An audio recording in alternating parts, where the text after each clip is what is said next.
Bonjour, voici une courte vidéo sans mise en scène brute pour parler de la spiritualité druidique ou celtique. En premier lieu, nous allons parler des trois mondes. Il y a tout d'abord l'Albios, le monde céleste, le monde ouranien. Ensuite, le Doumnos, c'est le monde terrestre, le monde du vivant. Et l'Antumnos, c'est le monde souterrain, le monde des richesses, la force qui donne les moissons. Et c'est le monde chthonien. Pour ce qui est des dieux et des déesses, nous avons Taranis, qui signifie le tonnerre, et qui est toutes les manifestations célestes. La pluie, etc., le soleil, le vent.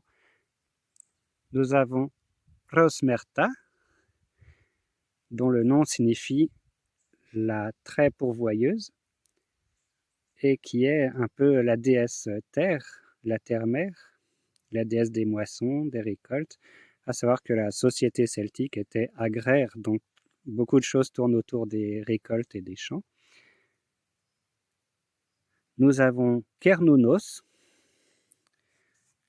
qui est un dieu du monde souterrain et qui est aussi un dieu des richesses et des moissons, et qui distribue les graines aux animaux et qui assure l'abondance et la fécondité.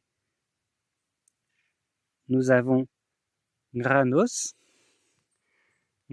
qui est un dieu solaire et aussi un dieu dédié aux sources curatives, c'est-à-dire aux sources de guérison. Et sa parraine, Sirona, qui est une déesse dont le nom signifie astre, que l'on peut aussi assimiler à la lune, et qui est aussi dédiée aux sources curatives. Pour les fêtes, il y a la saison claire et la saison sombre, qui ne sont pas comme nos saisons. Elles débutent pour la saison claire aux premières semailles des champs, c'est-à-dire approximativement au lever des Pléiades, au moment où le temps devient, la lumière revient et la chaleur aussi. Pour la saison sombre, c'est différent, c'est la fin des récoltes, et donc c'est le moment où le ciel, enfin où le temps se refroidit et l'ombre revient.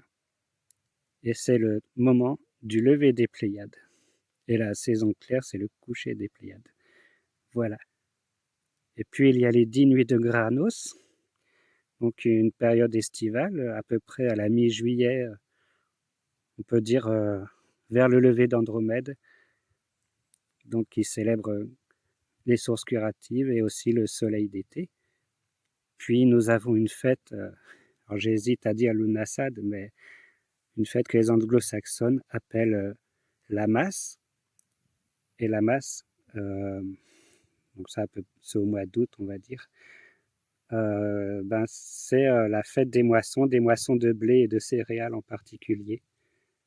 Voilà, pour honorer Rosmerta. Alors en Irlande, on parle de Lughnasadh parce qu'ils honorent Taittiú, la mère de Lugh, qui a défriché la forêt pour permettre aux humains de cultiver le sol.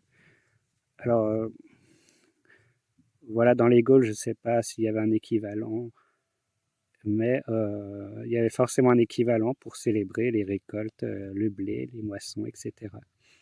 Voilà.